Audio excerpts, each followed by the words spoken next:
こんにちは。今日もよろしくお願いします。今日は何を話そうかなと思って考えてきたんですけどね。先週の11月の17日、兵庫県の県知事の選挙がありましたよね。そのことについてすごく印象に残って、そこから先のことがいろいろ私のバージョンに広がったことがあったので、それをちょっとお話ししたいと思ってます。この斉藤元彦さん、この人もともとこの表にパワハラ問題、パワハラ問題、いわゆるなんていうんですか、おねだり問題とかがテレビに出たのが今年の7月頃だったんですよね。でそれを聞いた時に、テレビで見た時に、ああまたかって、いつものことだなって、あんまり政治に興味がないので、あまり政治のことに対してそんなに興味を持つ人じゃないんですよ。でって思って見てても、彼絶対に兵庫県知事を辞めようとしないその態度がね、何かあるから辞めないのかな、どうして辞めないんだろうって思ってたんですね。でもやっぱりいずれにしてもそのうち辞めるようになるんだろう、これだけ世間に騒がれて、これだけ言われて辞めない人間ってまずいないので、辞めるんだろうなぐらいの話で、私実を言うと考えてたんですね。だから彼が何をした人なのか、県知事としてどういうことをしたのかってことも調べることもしませんでしたし、興味も持ちませんでした。それがですね、11月の15日なんですよ。なんで突然そう思ったかわからないんですけど、頭の脳裏に彼が選挙で勝った様子が見えるんです、頭の中に。はいって思って、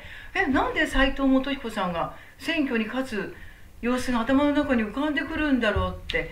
思って、その時にもう彼はこれ勝つんだって思ったんですね、私自体が。でじゃあ何、あの報道は全部嘘だったのって思ったのがきっかけなんですよ。で17日の日にその通りになって選挙に勝つんですけど、素晴らしかったのが兵庫県民なんですよね。彼が EMS で挙げたことをちゃんと信じて、彼のことを信じきって、ボランティア900人集まって彼を応援するわけじゃないですか。あんまり興味のない19歳とか20歳ぐらいの子までも真剣に斉藤元彦さんを応援するわけじゃないですか。真実って何なんだろうってきっと皆さん思ったと思うんですよ。私もそうだったんですね。これ真実は本当にどこにあるんだろう。でもこういう報道っていうのはベテラン記者がいて、ちゃんとそのことに対して調べて報道してると私たちは信じてますよね。でも実際問題は、本当に彼にこのことを聞いて、彼に本当に何を信じてこういうことを言ったのか、なんでパワハラを言ったのか、なんでおねだりをしたのかってことを彼に本当に追求したのかどうかっていうのも私の頭の中にはあったんですよ。で彼がそのたった3年4年目ですよね。20年間井戸敬三さんが20年間、平成元年から平成20年まで政権を兵庫県知事をやるわけじゃないですか。もう20年間という間ですから、その間にも癒着談合、いろんなものがきっとあったんだと思うんですよ。だから彼のそばについていれば、当然うまく自分の人生がいくと思った人たちは絶対にいっぱいいたと思うんですね。でそこへ持ってきて、彼が本当はその後金子さんという方は後を継いでもらって、彼の政権をそのまま継いでもらおうと思ったのに、なぜか知らないけど斉藤さんが23万票だったかなの差をつけて、金沢さんを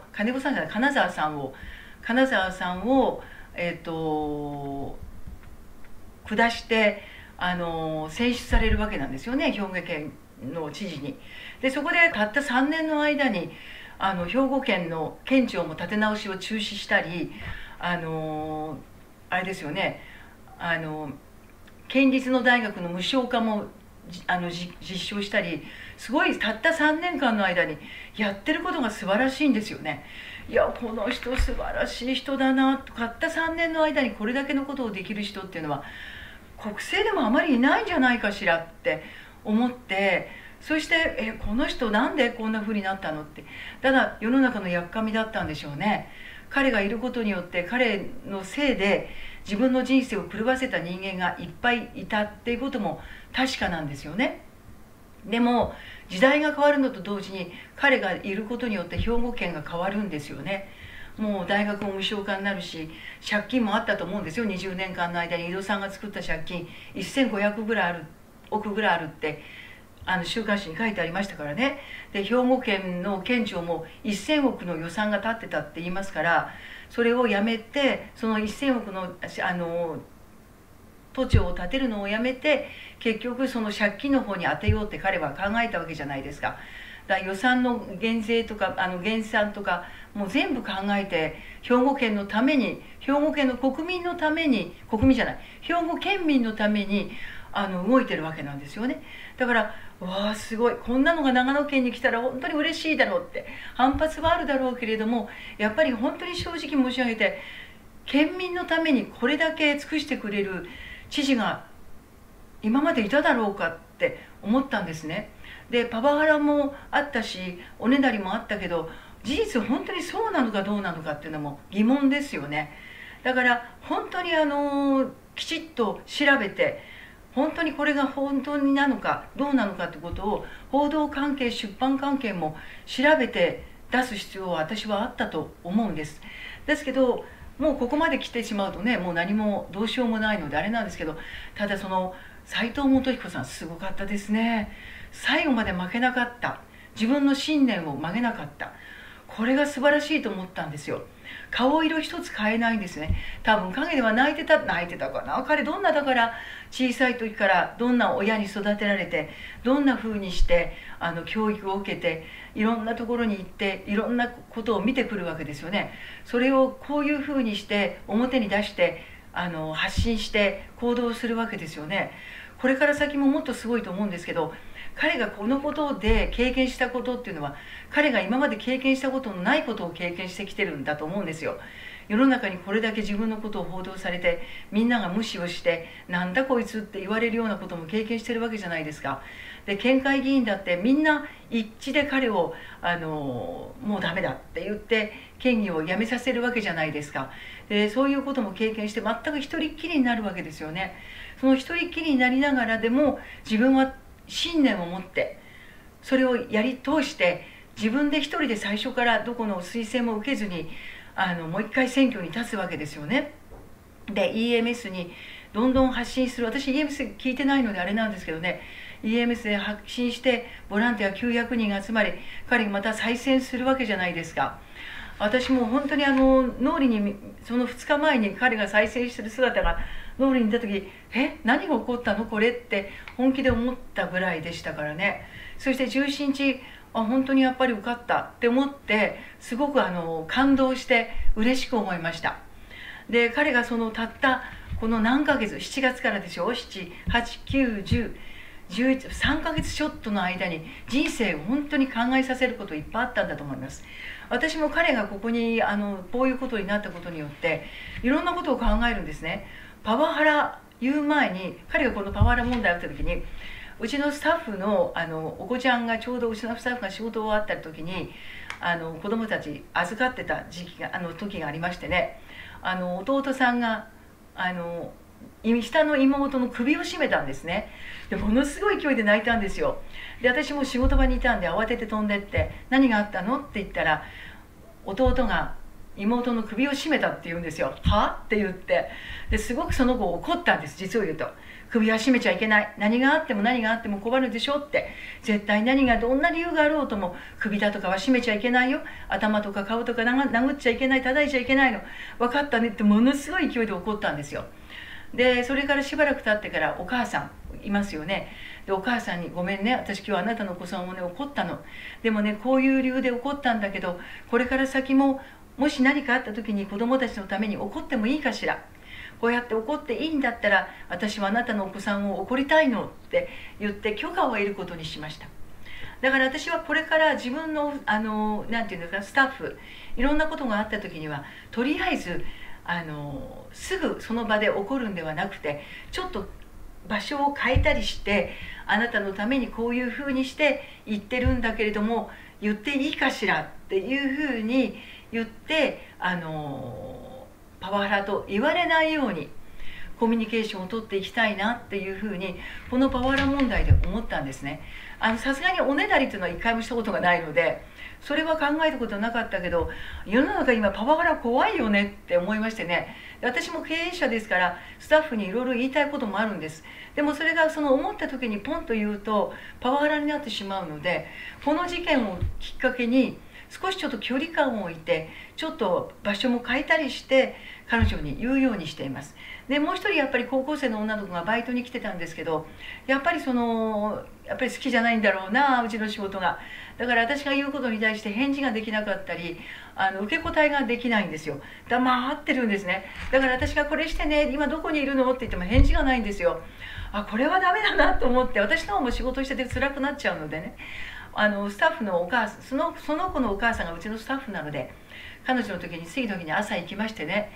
申し訳ないけどもし彼女を育てていいのであれば私は彼女を育てたいと。ただし育てるにあたってあなたに了解を得なきゃいけないことがあると。やっぱりしっかりと育てるにあたってはパワハラだと言われては困ると。だからあなたの了解を得てこういうふうに挨拶もするよ、朝来たらおはよう言うよ、何か私が何か返事をしたら入ってちゃんと返事をするよっていうことから教えたいんだけどどうって言ったら、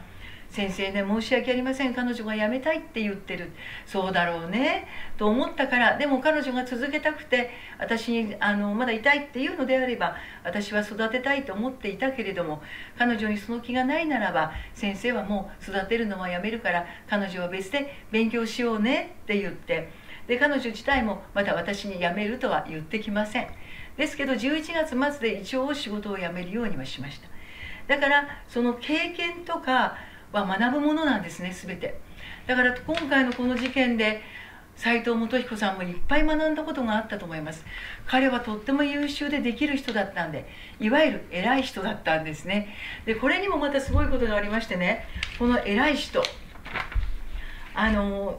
かなか今回このことでねいろんなことを勉強するんですよ。私ある週刊誌を見てたらね、全き人を目指す、全き人を目指すって、全きって何って私ハテナマークだったんですよ。そしたらね、全きってへえそうなんだって思うんですけどね、全きってあれごめんねちょっとすごいんですよね。全きの意味がね、ごめんねちょっと私持ってきたんだけどね、全きっていう意味がすごくて、全きの人っていうのは偉き人っていうのは突出して優れた才能を持ち、その才能を生かしてしまう人なんだそうです。だけど全きの人は特に優れたものはないんだけど、知恵、情愛、意志が強い、このバランスの要素を取れた常識のある人のことを言うんだそうです。なるほどなーって思って、で多分斉藤元彦さん最初は偉き人だったんだと思うんですよ。でもこの事件を機に、この経験を機に多分それに偉い人にプラス全きの人も得たような気がするんです。だから彼がコミュニケーションをとって県庁の人たちと話をして仕事を進めていきたいって報道で言ってましたよね。その通りなんですよ。彼はあんまりにも偉き人だったためにみんなにちょっと距離感を置かれちゃったんですね。ここで偉き人も学びながら全きの人を学ぶことによって彼はまたすごく成長するんじゃないかなっていう気がします。で私もね全きの人すごいなって、こういう人が日本にいっぱいいて、本当に知恵はもう経験じゃないですか、学びじゃないですか。それでいろんなことを考えて知恵をつけるわけじゃないですか。で情愛、この情愛もですね心がないとダメなんですね。優しさ、思いやり、心、相手にこれを言ったらどう思うだろう、でもここでこれを言わなかったら相手がダメになるならばやっぱり言わなきゃいけない時はとりあえず距離感を置きながら、こういう意味で僕は君をこういうふうにするよっていうのも情愛なんですね。で意志が強い。だからもう全く意志が強かったじゃないですか。全く自分の何を言われても、世間にどんなことを言われても自分の意志を変えなかった。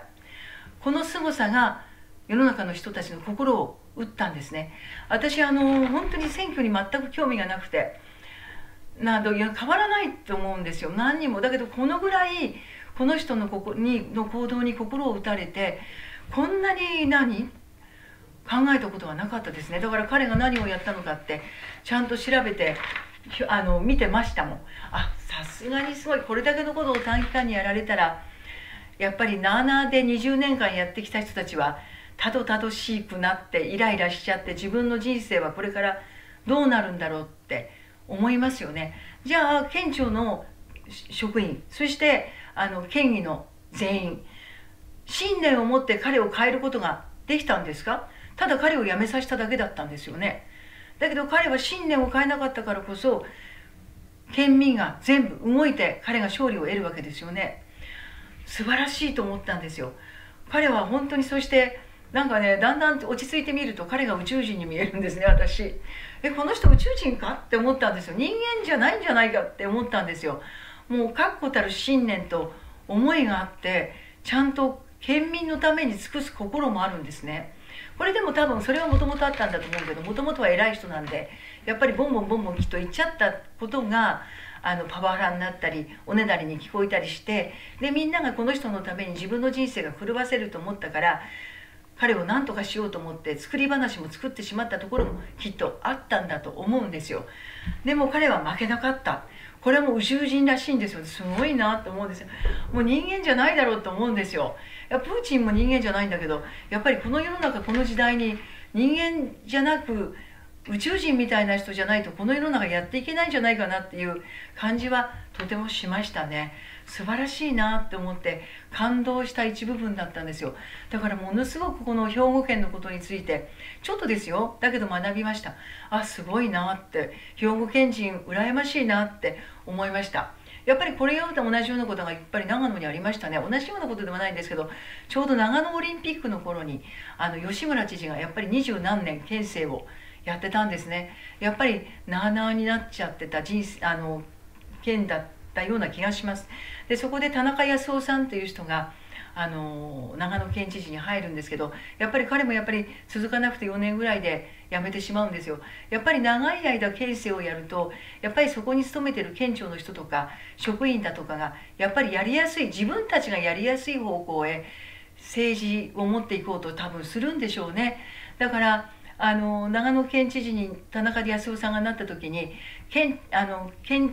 庁舎に住まなかったんですよ。で県庁舎取り壊したんですけどね、彼は自分のマンションを借りて長野のマンションで過ごしたんですけどね、その時に県庁舎を建て壊す時に県庁舎にクジャクがいたそうです。クジャクとロバかポニーがいたっていうんですね。はい、それ税金の建てられた建物ですよね。そこにクジャクがいる、ポニーがいる、もうそこでハテナマークですよね。私吉村さん好きでしたけど、びっくりっていうのもありましたよね。でこれを見た時にこれやっぱり兵庫県もやっぱり映像さんが20年間もやったおかげにいろんなわだかまり、いろんなことをきっと作ってきた20年間だったんだろうなって。だから県庁の職員も県職もみんなここに天下りだって、もう県庁を辞める、県庁100億円1000億作らないってなったらね、ゼノ君も大変でしょ。もうだって天下りしてますよね、県庁の職員ね。なんでこんな県庁1000億も建てて作らないのに、なんで天下り受け入れなきゃいけないんだってゼネコンも思うと思いますよ。やっぱりそういうなんか癒着みたいなものがいっぱいあったんだと思うんですよ。だからそれを全部意思を通してやったこの人、本当に素晴らしいと。兵庫県民がここでね、また改めて4年間まだありますからね、またいろいろあると思います。いろいろあると思うけど、応援してあげてやってくださると私も楽しみにして、兵庫県がこれから明るい、ね、未来があって、県民が本当にいろんなことで学び考え斉藤さんを応援してあげると嬉しいなと思ってます。長野県にもこういう県庁の職員県のね知事が生まれてくることを私は楽しみに思ってます。でね、これ本当にこういうことを学んだ時にもう一つね、今回学んだことがありましたね。これがね素晴らしい横場忠則さん。この人横場忠則さん画家さんなんですけど、兵庫県生まれなんですね。兵庫県素晴らしい人いっぱいいらっしゃいますよね。この人本当に素晴らしい人で、この人の週刊誌を見た時に、ああなるほどなって。でそこにね、彼が若い頃に地獄、死ぬのも怖い、地獄も怖いっていうことが書いてあるんですよ。でやっぱり若い頃は死ぬのが怖かったっておっしゃるんですね。それはなぜかというと、地獄に行くんじゃないかって彼は思ってたらしいんですよ。でも彼が今88なんですけど、だんだんね、僕ね、年を取ってくるとね、死ぬのが怖くなくなって、あの世も怖くなくなったんだよって書いてらっしゃるんですよ。へえ、私もそう思うんですけどね。で地獄に行くと思ってないから、もう怖くないんだよ死ぬのがって書いてあるんですよ。でやっぱり地獄に行く人間っていうのはね、欲望と執着と強い煩悩が持ってないと地獄に行く権利がないんですって。もう今回その権利を持ってる人間が兵庫県にはいっぱいいらっしゃいました。もうね、県庁の職員、ましてその県議、みんな欲望と執着と強い煩悩のもう本当に塊でございます。皆さん地獄に行く権利はございます。行きましょう、地獄に。あの世に行ったら権利はいっぱい持ってますからね、大丈夫ですよ。私ね、だからこれ読んだ時に、もう斉藤さん大丈夫、みんなはちゃんとあの世で裁かれます。この世で裁かれるかもしれないけど、あの世で裁かれる方がすごいぞって。もう権利いっぱいですから、すごいですよ。だって欲望いっぱい、執念いっぱい、執着いっぱい、もう地獄で「いらっしゃい」って待ってますからね。皆さんいろんな生き方の中でこれが一番大事なんです。この世でね、執着、執念、欲望いらないんですよ。そんなもん真っ向から捨てて、いいものはいいって自分を知っただしく、本当に誠実に生きれば、地獄の人は「あなた本当に来てほしくない人ね」って言ったら、あの世は違うところへ持ってってくれます。もうこれ本当ですよ。私はこれね、本当にね、このたったね何日かな、先週の17日だからね、土曜日から、これ全部突然私のところに降って湧いてくるように来るんですよ。全くの人、偉い人、これも私初めて人生の中で知ったんです。でこの横をね、さんも「へえそうだよね、地獄、ああもう本当に地獄みんな待ってる」って思って、もうワクワクしちゃったんです。だからね、斉藤さん、彼たちを裁かなくていいんですよ。現世で裁くのは、斉藤さんは何もやらなくていいと思います。ただやっぱり仕事しっかりしてほしいと思います。県民のために知ってほしいと思います。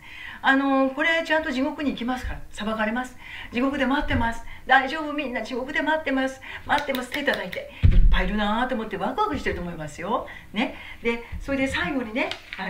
ここにも書いてあるんです。あの世はね、本当にね、正しい差別世界なんです。本当に正しい差別世界なんで、ちゃんとあの世の神様は正しい人を正しい場所に行かせ、素晴らしい世界に行かせます。でも正しい世界にじゃない人はちゃんと待ってたところに行きます。本当に地獄に行きます。地獄も8段階くらいあるので、どこに行くかはこれからの人生でこれを後悔してね、ああ悪かったな、俺もうちょっと頑張って地獄じゃないところに行けないように頑張ろうって努力してくれると嬉しいなと思います。斉藤さんに努力して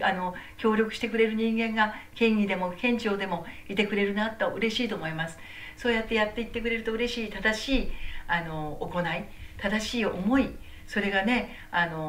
庫県の人たちに伝わっているので、兵庫県民は正しいからいいと思います。でもね、俺本当に嘘のようにこれだけ本当に急に出てきたんですよ。びっくりしたなーって思いながら、これだけ学ばせてもらったんです。たった1週間の間に私、いやこれ斉藤さん本当に素晴らしいと思ったので、まだこの人本当にこれから先兵庫県だけじゃなくて国政にも出ていかれる方だと思います。でその時にでも今回のこの経験が彼をまたいろんな部分で学ばせたと思うんですよ。そうするとまた国政に出てももっと素晴らしいことをやってくれるんじゃないかなっていう期待もあります。国のために何かしてくれるんじゃないかなっていう期待もあるんですね。だから本当に私もこんなに政治のことに語るなんて夢にも思ったことありませんでした。私人生の中で政治のことを語るなんていうのはとんでもない話。私はあんまり考えたことがない人だったので、こんな風に学ばせてくれて、